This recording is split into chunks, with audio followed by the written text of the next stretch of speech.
Welcome to Sydney Ideas, the University of Sydney's flagship Public Talks program. As we begin this evening's event, let's all acknowledge the traditional owners of the land we're on today. Here at the University of Sydney, the traditional lands of the Gadigal people of the Eora Nation. And we acknowledge elders, past, present and future. And indeed, we acknowledge traditional owners wherever we're assembling today online. Today's session is about extreme heat and human health, surviving and indeed thriving in a warming world. I'm Tony Capon, Director of the Monash Sustainable Development Institute, and I'm delighted to be hosting the event here tonight. Welcome to all here in the Sydney University campus, the Susan Wakil Building, the School of Health Sciences, and online with us this evening. The event's in two parts. The first part, a conversation with panelists here, and the second part, the Q&A segment. And we encourage you to be thinking about questions for the panelists as we proceed through the event. You'll also have an opportunity to lodge questions online using the slido.com platform. The QR code here, or going directly to slido.com and using the code Sydney Ideas. We also are delighted to have a number of pre-event questions registered, and we'll weave those into the conversation. Worth noting that tonight's event is hosted by the Health Research Incubator here at the university. We're into December, and looking ahead at the Australian summer, we can anticipate a number of extreme heat days across the country. And this has important health impacts. Tonight's event is about understanding those health impacts across the lifespan, and also thinking about sustainable and low-cost solutions in the context of a changing climate. We've got four great panelists here tonight. Sitting next to me, Adrienne Gordon, clinical professor here at the University of Sydney and senior staff specialist at the RPA Centre for Newborn Care. Let's welcome Adrienne. Next to Adrienne, Dr James Smallcombe, research associate here in the School of Health Sciences. And James's research is about increasing human resilience to these extreme heat events. Welcome, James. Next, Ollie Jay. Professor Ollie Jay directs the Health Research Incubator here at the university, and his research focuses on understanding the physiological and physical factors that determine human heat strain and the risk of heat-related health problems during work and physical activity. Welcome, Ollie. And our final panelist, Dr Georgia Chaseling, who's also a research fellow here in the School of Health Sciences. Georgia's research focuses on the impacts of extreme heat on cardiovascular outcomes among vulnerable people. Welcome, Georgia. So, Ollie, can I invite you to just open up and set the context for this evening's discussion? Indeed. Thank you very much, Tony. So I think it's firstly important for us to set the scene and really accept that we live in an era of a changing climate. This is backed up by clear scientific evidence, which I'll illustrate in this slide right now. So if we classify the prevailing temperatures that occurred over a 30-year period in the decades between 1951 and 1980, we can categorize those days in terms of being cold, moderate, hot, and extremely hot. Using those definitions for that particular period, and we then apply them to the prevailing climate that occurred between 2005 and 2015, we can see there's a massive shift in the number of days in which we would, using the same criteria, consider hot and also extremely hot. Indeed, by the time we reach the year 2030 to 2035, extremely hot is going to rapidly become the new normal. So why is this a problem? Increases in average temperatures from a human health perspective when we're talking about heat are not what is at issue. What is at issue is the increased frequency, duration, and timing of extreme heat events, heat extremes, or otherwise known as heat waves. There's also chronic hot weather that people have to cope with for prolonged periods of time throughout the year in certain parts of the world, particularly more vulnerable parts of the world, such as lower and middle income countries, where a lot of the products that we consume here in Australia are made. So we can think about the way in which human health and well-being is impacted by extreme heat and hot weather in terms of its impacts across the human lifespan. And it's really important for us to think about it in this context because the nature of those impacts are very, very different depending on what type of person we're looking at and what stage of life they are particularly at. And this is a lot of the work that we're looking at in the Heat and Health Research Incubator here in the Faculty of Medicine and Health at the University of Sydney. So the impacts of extreme heat on human health start even before birth. There's very good, strong epidemiological literature that has described an increased risk of stillbirths and premature deliveries following extreme heat exposure of pregnant women. We don't understand the physiological mechanisms necessarily, but Professor Adrienne Gordon's here on the panel today to talk a little bit more about that context. As we progress into the early stages of life through childhood, we have Dr James Smallcombe, who's working on a National Health and Medical Research Council project grant, which is developing Australia's first evidence-based extreme heat policy for child and youth sport. And we know that the impacts of extreme heat and hot weather on the well-being of children have been quite profound over the past couple of decades. As we then get into adulthood, I'm here to talk with my hat on from the perspective of looking at occupational health conditions.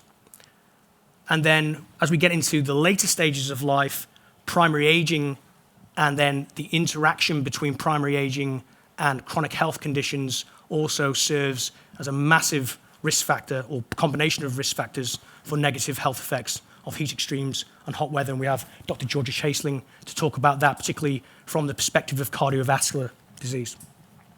Across the bottom of this particular slide, there's also a variety of other contexts that occur across the human lifespan, which are kind of summarize some of the work that we're doing here in the incubator. We won't have time to talk about them specifically today in the first part of this session, but if any questions arise related to those particular settings, we'd be happy to continue those particular discussions. Another factor that I'd just like to quickly flag is that it's really important that we start to really not just think about extreme heat and hot weather as an individual stressor that's isolated from everything else that we're experiencing here on Earth. There are dual environmental stresses, such as bushfires, and we were reminded of that in the Black Summer of 2019 and 2020. There's also the energy concerns surrounding providing enough electricity to enable people to keep cool using conventional air conditioning units, particularly the most vulnerable who can't afford the prices of energy. And that's particularly pertinent right now as we're experiencing two parallel crises, one associated with energy prices and one associated with the longer-term climate change. And then finally, there's impacts of extreme heat and hot weather in terms of human migration in the future, and also the secondary effects of extreme heat on waterborne disease and vector-borne diseases. And we're starting to do some work in the research incubator here at the University of Sydney looking at some of those particular factors. Now, it's all pretty doom and gloom so far. Indeed, we had one registrant yesterday who submitted a question, and it simply said, "Is there any hope?" So we're here today to make sure that people leave with a semblance of hope. And this is the reason why we've established the Heat and Health Research Incubator here at the University of Sydney. This is a multidisciplinary research centre which is bringing together people from a variety of different disciplines to generate comprehensive solutions to the most complex problems that we face as a function of extreme heat and hot weather, particularly in the context of a changing climate. We're focusing initially in the first 2 years of our existence on 5 priority research themes, which are summarised here on the slide: climate change and health, physical and mental well-being, women's health, built environment and health, and heat and health policy. And below each of those particular categories, there are just a few dot points giving examples of some of the things that we're working on in those particular areas. But that's not an exhaustive list by any stretch of the imagination. And we're building capacity as we speak, and the people that we have on this panel is testament to that effort in the first year of the incubator. So we're going to be focusing on solutions as well as describing the problems today. And that's, I think, it's a really important factor when we're considering how we're going to address these problems moving forward. And we encourage you to think in that context as well as despairing over the problems, even though they are indeed quite profound. Very finally, I'll just quickly tell you about a very unique facility that we have here at the University of Sydney, which resides on the 9th floor of this beautiful new building that was opened last year. I have the privilege of also being director of the Thermal Ergonomics Laboratory, which houses a state-of-the-art climate chamber, which has been custom built to simulate heat waves of the past, but also of the future, so we can better understand the impacts of different futures based on different climate change scenarios right now, so we can generate evidence to persuade people to act before it's too late. That's all I've got for now. I'll hand over back to Tony. Thank you. Oh, thanks very much for that terrific overview, Ollie. And let's now explore this a bit further, drill a bit deeper into the specific aspects here. So let me invite Adrienne to tell us a bit about the context of pregnancy and the newborn. Okay, so I'm privileged to start at the beginning in life and on the panel. And I guess everybody thinks that their area of research interest is the most important, but the beginning of life is the most important, because otherwise none of you are here. So we're interested through the incubator in research involving the impacts of heat on pregnant women and their babies in utero and in the newborn period. So we know globally there are really important outcomes that occur for pregnant women and their babies that are associated with extreme heat. So every 16 seconds globally, a baby is stillborn across the world. 15 million babies are born preterm every year, and that's the biggest cause of death and disability in the under 5 age group. There are other really important factors like being born too small, also hypertension in pregnancy, preeclampsia, and gestational diabetes. And they are different prevalencies in different parts of the world. But every one of those key conditions has an association in systematic review data and epidemiological data with extreme heat. So we know that for every 1 degree increase in temperature, for example, the increase of preterm birth and stillbirth goes up by an odds of about 1.05. So that's a 5% increase. And if you think about those numbers, a 5% increase on 15 million is something that we're definitely going to want to try and understand a little bit more about. And one of the interesting things, and what we're trying to do with members of the panel, is to really try and work out why. So particularly for pregnancy, there's a lot of assumed knowledge. There's a lot of things put on pregnant women that they can't do, or they've never been able to do, or they've been restricted from doing. Much of that is not based on true physiological data. So there are concerns about physiological capacity in pregnancy, and there are definitely some things that are true, that you feel hotter when you're pregnant and you generate more temperature. There are 2 people. But there are concerns about things like reduced capacity to sweat, and if you are trying to sweat and you're pregnant, might you direct blood flow away from the placenta to your skin? But a lot of those hypotheses haven't really been tested, and until we get more understanding about that, we won't be able to really inform really good solutions. So I could talk a lot more, but I'm not going to take away from the rest of the panel. Well, thanks very much for starting us at the beginning there, Adrienne. So next to James to tell us a bit about childhood in this context. Yeah, thanks, Tony. And like Adrienne, I'm also a little bit biased, but I think children also provide a really interesting population in the context of the issue of heat and health. And not least because there are so many different settings in which children can be exposed to extreme heat. Now, this can start right from the beginning, being pushed around in a pram or a baby stroller during the early years of life, and then we advance into the time when children and adolescents may be participating in structured youth sport on a Saturday afternoon in the heat, Or children even may find themselves in very uncomfortable hot classrooms whilst at school during the summer months. Now, with this in mind, children have often been classified and often assumed to be a vulnerable population in the context of heat. And it's suggested that children are much more likely to experience adverse outcomes when exposed to heat stress. Now, if this is really the case and children are more vulnerable than adults to extreme heat exposure, it poses a number of very interesting questions as to why this might be the case. Now, is it a question of, or is it a case that children may be somewhat physiologically disadvantaged compared to their adult counterparts? Or is it more to do with the way that, or the different ways that children behave in comparison to adults? Now, it might not be as simple as one or the other, and it's likely a combination of these two factors, but these are some of the questions that we're currently trying to tease out here at the University of Sydney. Now, if we just for a moment touch upon some of the possible physiological reasons that a child may be more vulnerable to the heat, it goes without saying that childhood is a period of huge growth, development, and maturation. A child's body changes rapidly during childhood, both in size and shape, and their physiological systems are also still developing. Now, with that in mind, it has been suggested that a child might have a lower capacity to thermoregulate compared with their adult counterparts, and particularly in their ability to sweat. And as we all probably know, sweating is one of the major avenues through which we dissipate body heat as it evaporates from the skin. However, some evidence that's beginning to emerge from our laboratory currently, we're working on a big project that sees children come into our state-of-the-art climate chamber to exercise. It appears that children maybe aren't physiologically disadvantaged compared to their adult counterparts. They seem to be able to sweat just as well, and they seem to be able to dissipate their body heat effectively. So this begs the question whether it is perhaps more of a behavioural issue. And examples of this is, it comes down to this notion of whether children have the cognitive ability to make good decisions when exposed to heat stress. Now, examples of this might be understanding the need to wear less clothing when out and about in hot weather, or reducing the number of layers of clothing.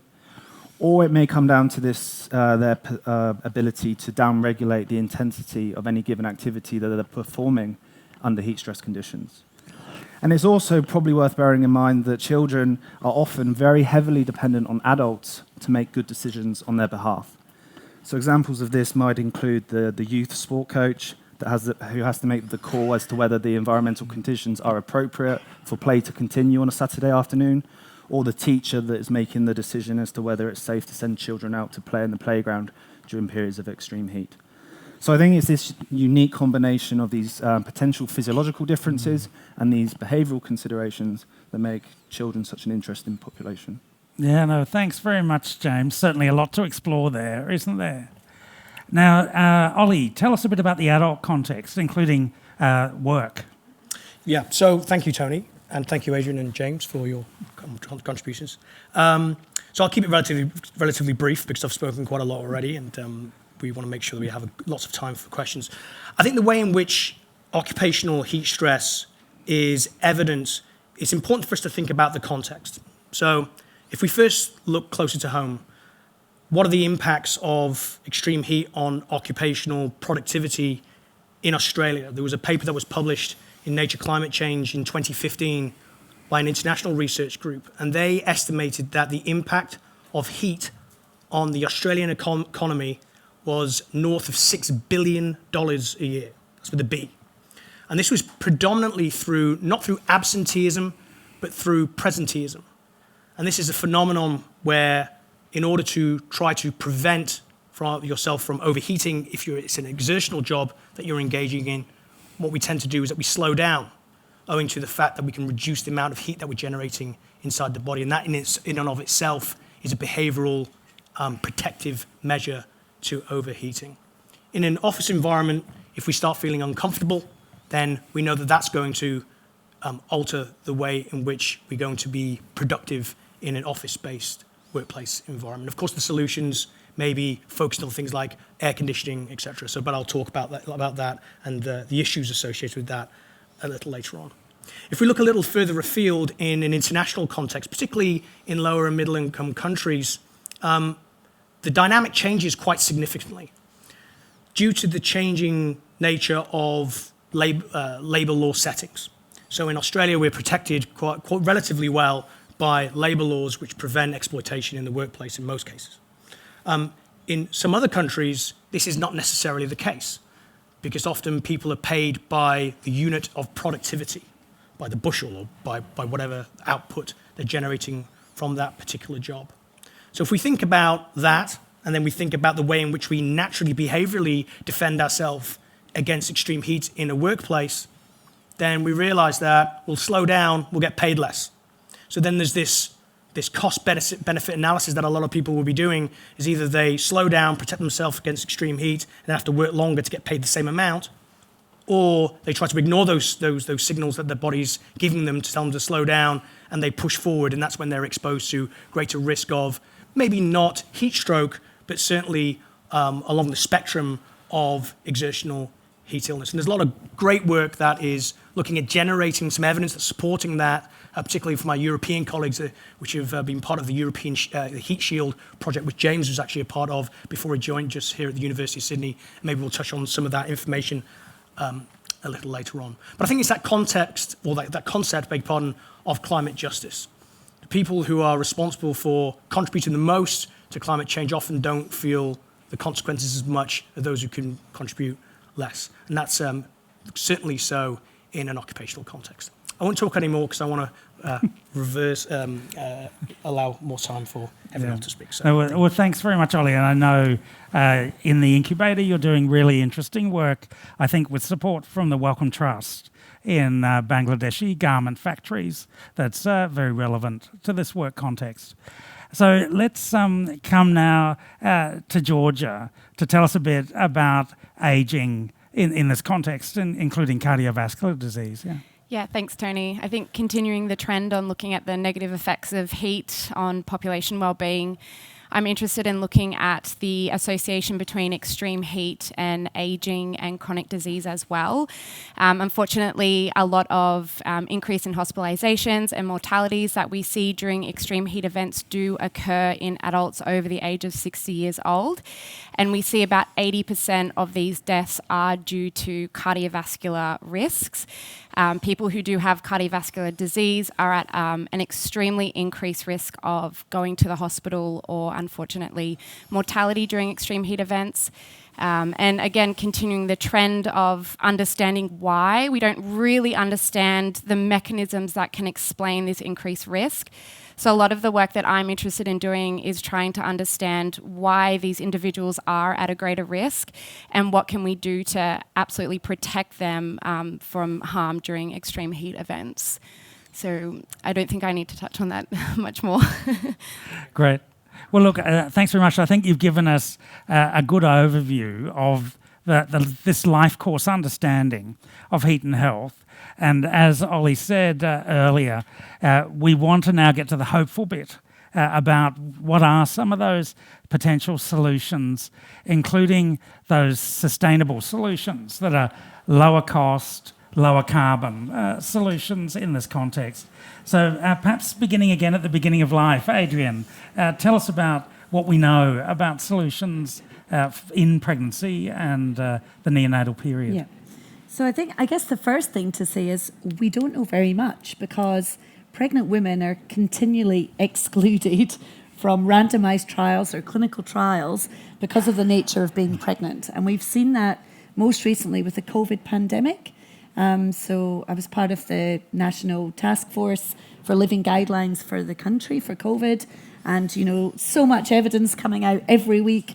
No pregnant women included in any clinical trials, tiny percentages, no data on safety, and really didn't get included in all of that work until it was about safety of vaccination.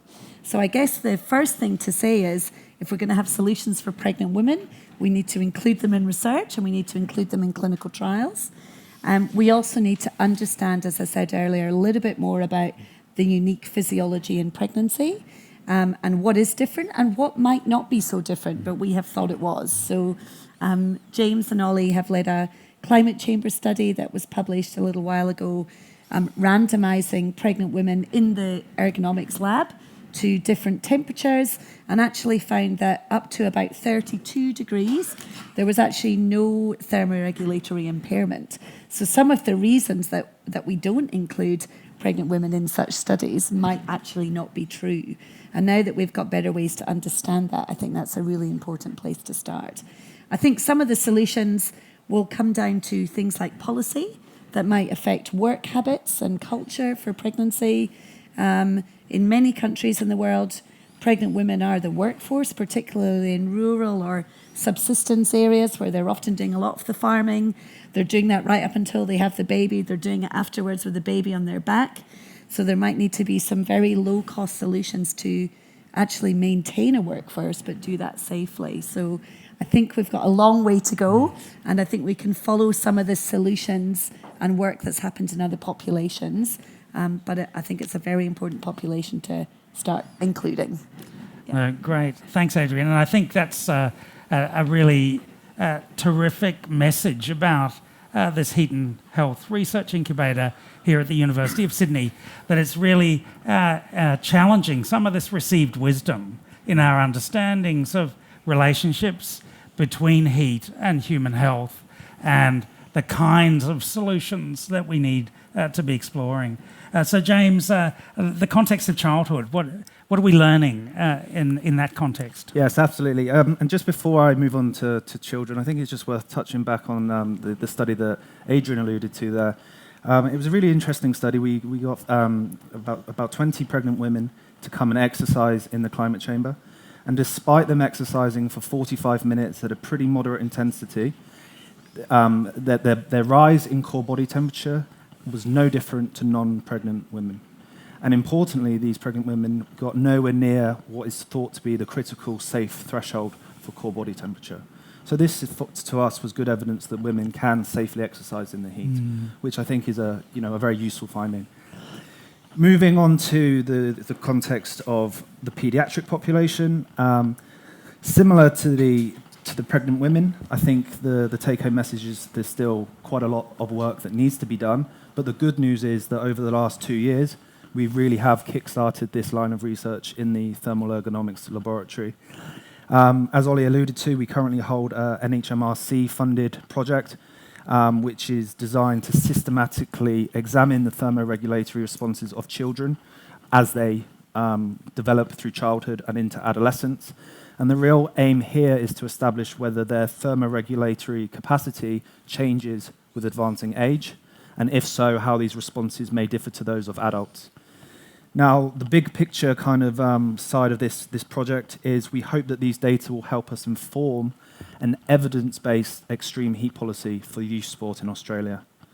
Now, we are working on this behind the scenes, and our ultimate hope is that early next year, this will be rolled out in some kind of app form, which end users can log on to, whether it be coaches or parents, select the type of activity the children are likely to be engaging in, and then based on the prevailing environmental conditions at that time, we can provide an overall risk score for youth sport, but also essentially evidence-based strategies that coaches, teachers, children can employ to help keep children both cool and safe during periods of extreme heat.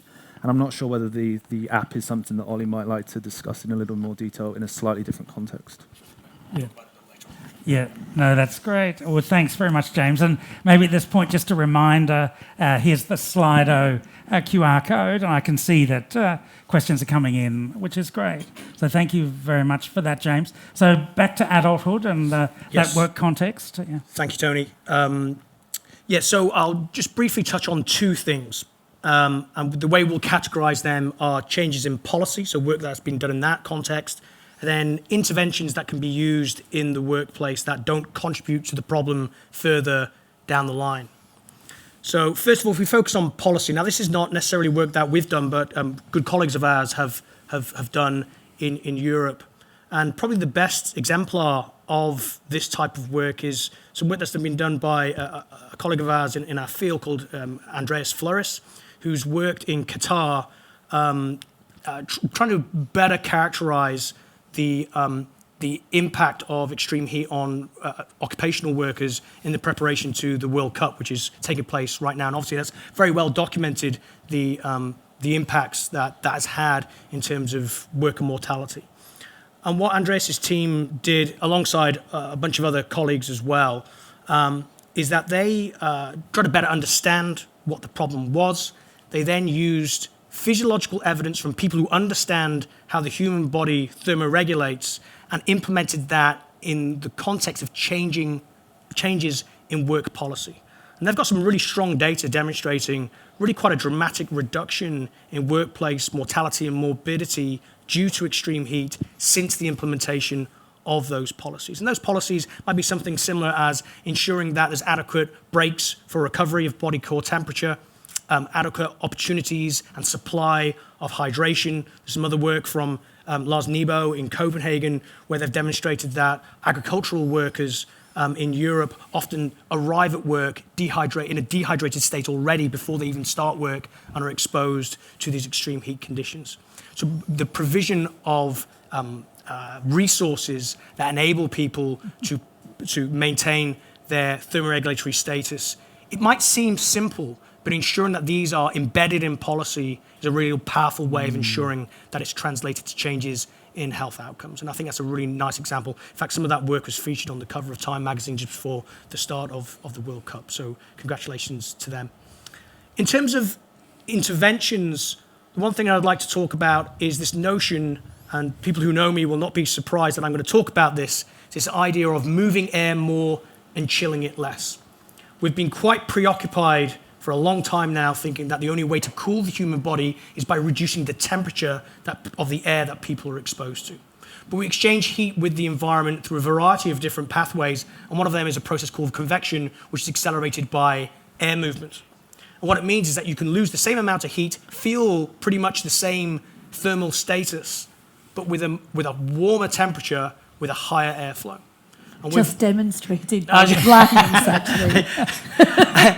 And through a simple intervention, such as moving air more with residential fans, within an ambient air velocity range which remains comfortable for other reasons, which Professor Richard Didier is here, will be able to talk about that in far more detail than I can and with more authority.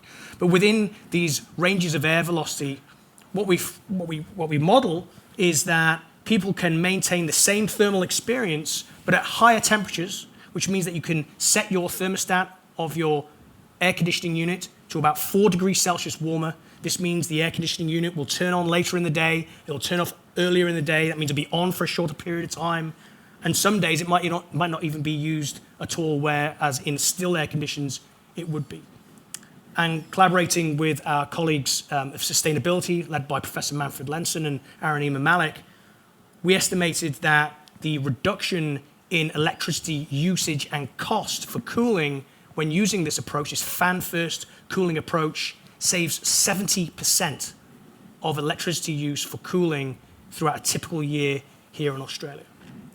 So if there's one thing that people can do at the end of this particular talk today, if you go home throughout the summer, if you use air conditioning, consider turning up that set point by about 3 or 4 degrees and invest in a fan, and you should feel exactly the same, but your bills will be far lower. And that's really important in the context that we're finding with soaring energy prices as well. But that's a solution that can be used in a variety of different contexts, including indoor working environments. Great.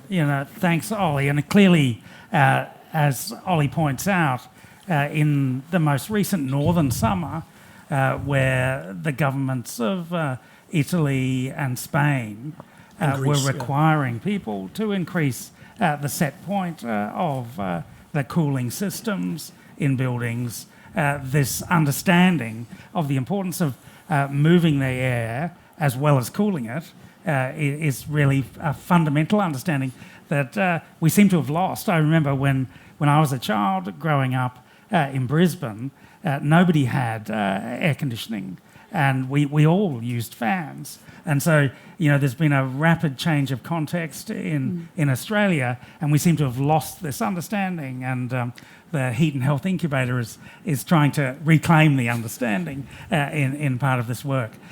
Georgia, tell us a bit about the ageing context and the solutions that we're finding. Yeah, absolutely. So it kind of continues on the theme of, air conditioning is quite protective in extreme heat events for any vulnerable populations, but we need to kind of look at ways that we can protect these populations for people who don't have access to air conditioning, who can't afford air conditioning use as well. So one part of my research is, we're trying to understand why older adults and people with cardiovascular disease are at greater risk during extreme heat, but also finding solutions to protect them in the meantime as well. So I've spent quite a lot of years conducting research using the climate chamber here on level 9, where we do simulate heat waves, and we're looking at different cooling strategies that can be used during both hot and humid heat waves and hot and dry heat waves, so we can look at 2 different contexts. So one thing that's important to understand about people over the age of 60 is that they do have a reduced capacity to produce sweat.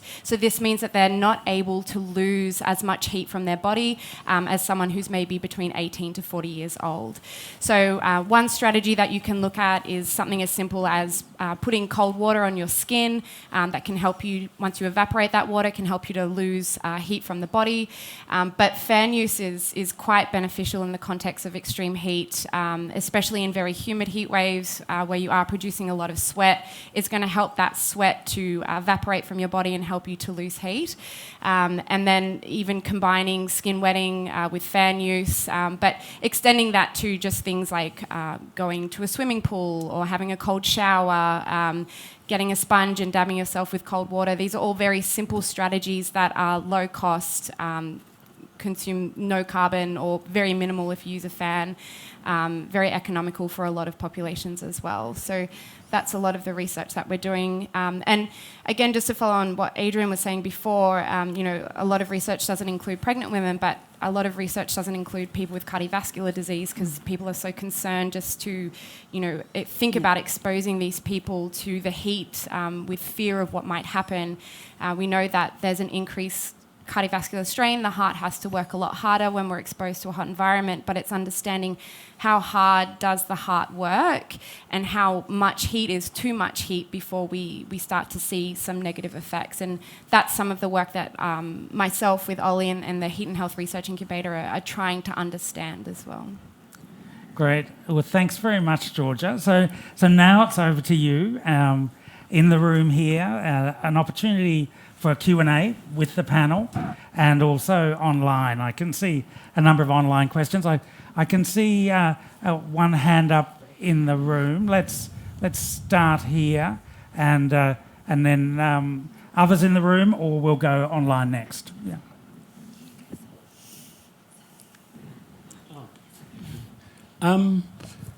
I went to a lecture with the chief scientist body towards nature, smart, livable cities.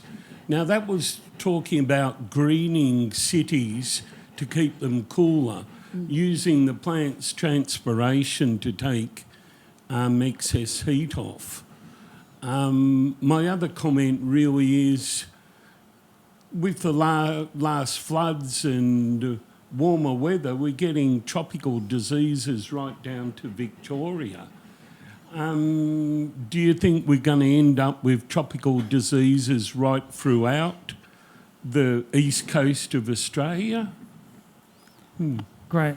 Well, thanks very much for those reflections. I might pass perhaps to Ollie in that urban context, because I know you are doing work at different scales. That's right. And also for the second one, around mosquitoes, you just recently won a really interesting grant. Sure, from yeah. MRC, So I can briefly touch on that, predominantly the first comment. So thank you for that. So there are a variety of different levels at which we can introduce interventions. And we actually recently described this in a series of papers that we published in a journal called The Lancet. And there's a few copies are lying around that we'd be able to distribute to anybody that's interested in. So the way that we described it is that there's something called the heat cascade. So the reason that we ultimately get hot, whether we're outdoors or indoors, is due to the transfer of heat from the environment down to the individual. So if we think about us in this room right now, if it was 45 degrees Celsius and very humid outside, the reason that we would get hot is because of a failure to intervene at the landscape level, which is what you're describing, at the building level, and then at the individual level. Now, I'll start at the landscape level, because I think that's what's probably most pertinent to your comment, is that one thing that we can do is to reduce something called the urban heat island effect, which is essentially an increase in ambient temperatures in densely urbanized areas owing to the features of the built environment and the landscape environment. Heat retention from things like concrete, heat generation from things like cars, from air conditioning units, et cetera, et cetera. So it's thinking about ways in which we can reduce that generation of heat and retention of heat. And one of the main ways in which we could do it at the landscape level is increasing something called green infrastructure, which is more greening, more parks. The central building down there has greenery on its walls and on its roof, I believe. And that is owing to that process that you're describing, something called evapotranspiration, which is exactly the same way that humans keep cool, is by having moisture on the skin surface, its evaporation, and liberates latent heat with it. So that's why greening works. Very briefly, at the built environment level, we can increase insulation of buildings. We can increase the reflectivity of buildings to try to slow down the transfer of environmental heat that's outside to the interior of the built environment. But in some settings, particularly in low-income housing, which are predominantly constructed of low thermal performance materials, that fails. So we're left at what can we do at the individual level? And that's really what Georgia's work is informing a lot of. The question is, what should we be telling people to do to mitigate the physiological strain that evolves during extreme heat exposure, which is ultimately responsible for making people ill and in some cases killing them? The cardiovascular strain, the thermal strain, and the dehydration. And it's important that we look at these interventions thinking about it in a low resource context, because the most vulnerable can't afford the latest ice vest. They can't afford the latest gadget. We've got to think about things that people can do right now with the resources that they have to them right now. And if that means, in many cases, that means simply using water, potentially. In some cases, they don't even have clean water. So what can you do with unclean water to keep cool without having to drink it? That's something that we're looking at. Very briefly, I'll just touch on the mosquito-borne disease question. The deputy director of the Thermal Ergonomics Laboratory, Dr. Georgi Mavros, is just, this is under embargo, so I can't really say too much about it. If we keep it inside here, I think it'd be all good. We just received a very nice grant led by Georgi, and so James is a chief investigator on that particular grant as well, which is looking at this in the context of trying to reduce the risk of mosquito-borne diseases in settings where people acquire those diseases due to mosquito bites overnight. And the number one way in which we try to prevent that is by having insecticide-treated mosquito nets. But the number one barrier to overnight net use compliance is feeling too hot. So the question is, what can we do to that? The interior of that mosquito net environment, moving air, is one of the things that we're looking at, to try to improve sleep quality, improve overnight net use compliance. Once we understand that context, that's what we're trying to understand, the parameters of that, and trying to scale that up to a field setting, which we can actually demonstrate that these interventions can not just reduce the direct impacts of heat, but also the secondary impacts in the form of mosquito-borne diseases in that context. Yeah, I mean, I think that's really interesting work. We won't talk about who the funder of that one might be, but maybe potentially, very relevant to the control of malaria, for example, in sub-Saharan Africa. So thanks for that, Ollie. I might go to one of the questions from the pre-registration questions. There's one here, I think, for Adrienne. As a clinician, what are pregnant women concerned about when they're thinking about hot weather and heat extremes? So we get questions around, can I go in a spa? That's a common question. and can I continue to exercise when pregnant? So I think for the first one about going in a spa or not, a lot of that, advice and temperature is based on older studies. Some of them are from animal herds, like cows, and looking at heat as a teratogen in cows, not in pregnant humans. And some of that data also comes from like maternal fever studies, so things like the Spanish flu and getting hot at different parts of pregnancy and whether that leads to miscarriage or not. So I guess to answer the question, if you're in hot water, does it actually make you hot? And I guess we do have some data to say it probably doesn't make you as hot as you think. The best way to cool yourself down is to get in water, unless it's super, super hot. It's the best way to actually cool yourself down. So some of that might well be an urban myth. Not that I'm going to tell everybody to go and get in a spa, but I think some of it is based on flawed evidence. And the exercise one I think is very interesting. So if you are a very fit pregnant woman, then the worst thing you could do is stop exercising in pregnancy. So if you have that physiological capacity, being pregnant shouldn't really change that. And we know that if you look at cohort studies or just routine data in pregnancy, people exercise far too little in pregnancy. And so some of these criteria that happen, I guess, are based on not great evidence. So I guess we'd say if you're fit, continue to exercise, don't stop. If you don't exercise at all, then you might want to do some exercise in pregnancy, but you're not going to suddenly take up running the 10K if you've never done any exercise before. Yeah. Great. Do you think it's also perhaps it comes down to employing a little bit of common sense in terms of when you choose to exercise? Maybe you don't exercise in the peak hours of the course. day. Yeah. Maybe thinking about how long you're going to exercise for. Maybe half an hour, 45 minutes will do the job. You don't need to push it on for much longer. Just employing a little bit of common sense perhaps also. I think common sense is very important, but often lacking. Yes, indeed. Yeah. Here I think also online, an important question about differentiating between extreme heat when it's humid and extreme heat when it's dry. Georgia, would you like to say something about that and its importance? Yeah, absolutely. So there is a difference between what we call a very hot and humid heat wave and a very hot and dry heat wave. So I feel like more so lately in Sydney it's been quite humid, but typically in Australia, in the east here, we do experience dry heat waves. So that's when there's very low relative humidity. Up North Queensland and in North America, they experience quite hot and humid heat waves. So in hot and dry heat waves, from a physiological perspective, a lot of the sweat that is secreted onto the skin surface evaporates.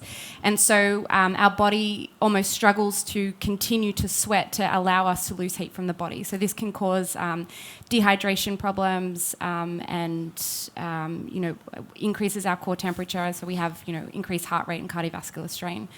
From a humid perspective, a lot of the sweat that's on the skin, if you start to notice it dripping off of your body, it's not evaporating. So it's not actually contributing to heat loss from the body. So in that situation, we need to try and figure out ways to increase the evaporation of sweat onto the skin surface. And that's where using things like fans or increasing airflow onto the body are going to be really beneficial to help keep us cool. So the different heat waves influence our body different ways. Hot, dry, we want to look at getting as much water on the skin as possible. Where hot, humid, we want to look at trying to get the sweat off the skin as much as possible effectively. So, yeah. Great. Thanks. Thanks very much, Georgia. I think we've got another question from the room up the back. Yes, thank you for the interesting introductions. I've a plea to Ollie and a question to James. Ollie, you are... Stop talking, is it? No. Your information on the air conditioning and the moving air and the temperature that you feel when the air is moving, that feels 4 degrees better. Can you please spread that message wherever you have a chance, and let us do Westfield especially, and to all restaurants, and because wherever you enter in summer, it is freezing cold, and that costs a lot of extra energy. Then my question to James: as parents, we had a common understanding, and it might be wrong, that kids develop easier fever and higher fever. If that is correct, is there any link to what heat does with their bodies? Yeah, so although that's addressed as a question to me, I wonder if Adrienne might be slightly better placed from a clinical perspective to comment on that.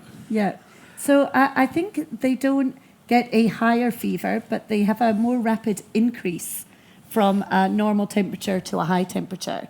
And they also have, I guess, a greater susceptibility to things associated with fever, like febrile convulsions, for example. So much more common for that to cause a problem when you're in the preschool age group than when you're, over about the age of sort of 7 or 8. So, but I don't think there's data to say that the actual temperature you get is higher. I think it's more the rise to get there that's higher. Yeah. Great, thanks. And Ollie, would you like to respond to the first question as well? Maybe ask James to reflect a little bit on some of the factors that could render young kids more susceptible to overheating, not in a fever context necessarily, but in a physical active, just in terms of the body size and things like that. Yeah, sure. So I alluded to some of this when I spoke to you earlier.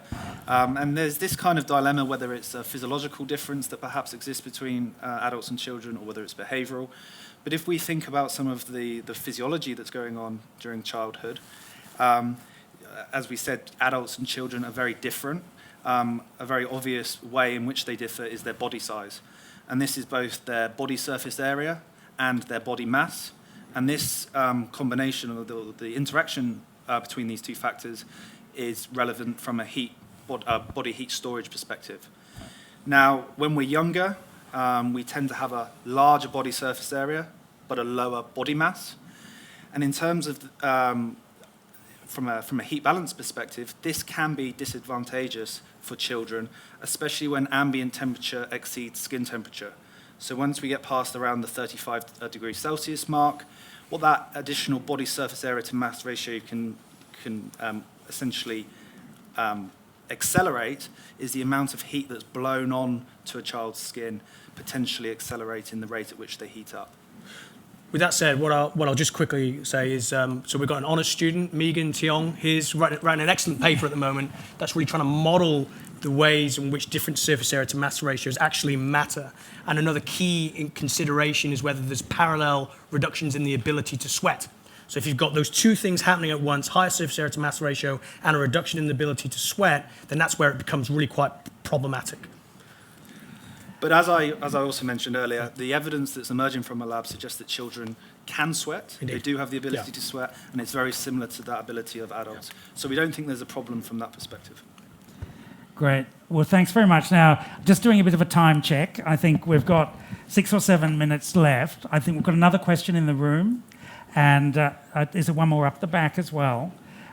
We might have to have some of the questions just casually at the end, but let's go over here first and then up the back and see how we go time-wise. Yeah. Okay, thank you. My question's towards Adrienne. So I was wondering concerning pregnant women, what the next stop would be in a next step within the incubator research you're doing.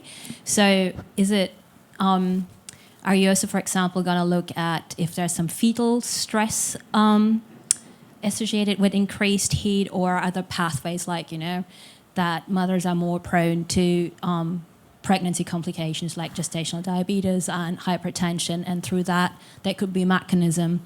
Or I'm wondering even through sleep, for example, right, that pregnant women during hot nights might not sleep as well, and there could be something going on. Or is it all limited towards the physiology within the mother directly in that sense? So, yeah. Excellent question. Anyone from the Wellcome Trust listening? Maybe. Hi, if you are. Well, we have applied for a grant to try and answer some of these questions, which has a field study in 2 different countries, working with colleagues from the University of Sydney, the Sigaratam Institute in New Delhi, and the Public Health Foundation of India. And those 2 field studies would be done in quite different populations. One, a rural, low-income population with a lot of subsistence farming, and one a sort of low to middle-income urban setting. and a climate chamber study here in Sydney, where we would look at maternal heat strain and fetal strain. So we would do that by fetal heart rate and some Doppler studies looking at placental blood flow. And there are a number of new products to look remotely at fetal heart rate that I guess may or may not be ready or not under patent, or if we were lucky enough to get funded. But they're actually, there's, I can show you this great paper published last week from the Gambia, 6th of December, very similar to some of the work we're trying to do, but obviously quite a different field setting. And I think there will need to be a lot of these studies to complement to complement each other, because the experiences of pregnant women by occupation and by the temperatures and heat stress they're exposed to is really different in all those populations. So hopefully we'll have the ability to answer some of those questions. Yeah. Great. Thanks very much, Adrienne. I think there was one more question up the back. Oh, yeah. Thanks. It's all extremely relevant and important stuff you're telling us. I was curious if, I know you're doing all the international research, if you had looked at populations around, like, say, Saudi Arabia and Dubai, who historically have lived with really high temperatures and obviously probably low levels of foliage in the environment. They look like they cover their bodies quite a lot, so I'm not sure how that affects evapotranspiration on the skin. If that has informed anything of your understanding about habits, cultural habits, maybe siestas, how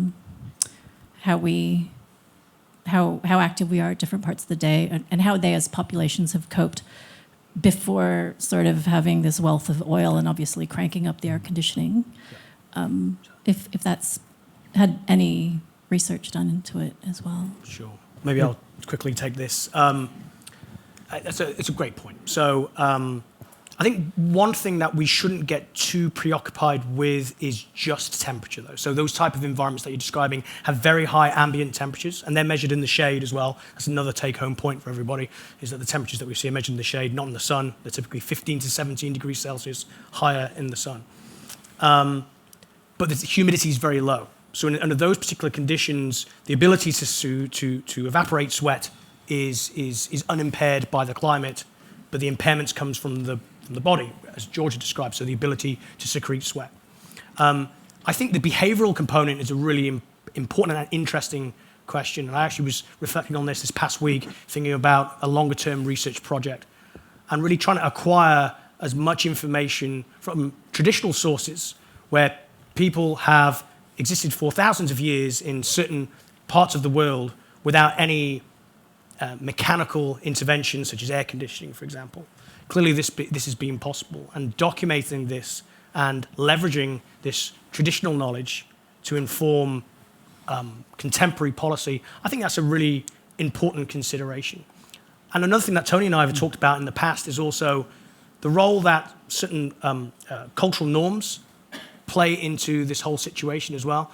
You know, just looking at people clad in business suits in Singapore, for example, and it's 36 degrees Celsius and 75% humidity, and they're wearing all this clothing because it's the cultural expectation is to be wearing this business suit if you work for HSBC or whoever it is. Trying to think about ways in which we can modify the personal factors, what people are doing and what they're wearing, to rely less on these carbon-intensive cooling strategies such as air conditioning. I think there's lots of work to be done, and it also demonstrates why we need the input of very different levels of expertise or different types of expertise. This is why we're seeking not just to work with clinicians and physiologists, but we're seeking to work with social scientists and people who can, even historians, who can understand this information better and help us synthesize it to make it useful moving forward. Great. Well, thanks very much, Ollie. I think that's a great way to finish the Q&A segment. Let's thank everybody for that.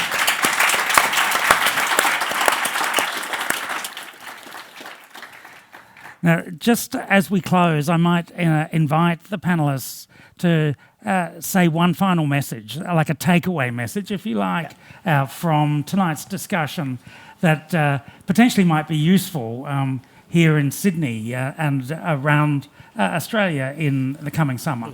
So what would the takeaway message be? Where should we start? Start at that end, so Adrienne can figure one out. I recognise that look. I actually thought about this earlier this afternoon because I was thinking about a lot of the topics that we were talking about, and I feel like it's a lot of doom and gloom. Like, heat is bad, people are dying, people are going to hospital, and I was kind of thinking about, like, you get presented with such a big problem, but we as humans have to adapt. Like, it's only going to get warmer, and we need to learn to not run from our problem. We need to adapt to this problem and build resilience within our community. So as much as there are negative impacts associated with heat exposure, I think the work that the Heat and Health Research Incubator is doing to try and find solutions is so important. But I think as a community and as a population, as we move forward and we work together and as we adapt, I feel like it's not as doom and gloom as we might present it to be at some point. So that would be my take-home message. Great. Thanks very much, Georgia. Ollie? Increase your air conditioning set point by 4 degrees Celsius and move the air. Great. Thanks very much, James. I guess just a quick one for me in terms of the work that I'm doing with the children is that we're not trying to put children off being physically active in the heat. We're just trying to build a good, strong evidence base with which we can protect them, keep them cool, keep them safe, so they can continue what they're doing into the future. Great. And Adrienne? I think the last thing is collaboration. I think these are really big problems, and they require lots of different people, lots of different organisations to help solve them. And I think that's what the Heat and Health Incubator is trying to do. Yeah, great. Thanks, Adrienne. I do note that there were quite a lot of great questions online, and maybe we encourage the organisers to send them through to the incubator, because I'm sure we could have some more dialogue. And we're also happy to stick around for a little, unless Adrienne falls asleep. I don't know, you've been up for like 28 hours. But yeah, happy to field any questions. Yeah, so for people in the room, hang around. And for those online questions that we didn't get to, I'm sure the incubator will be happy to respond to them via email as well. So let's thank our panellists once again.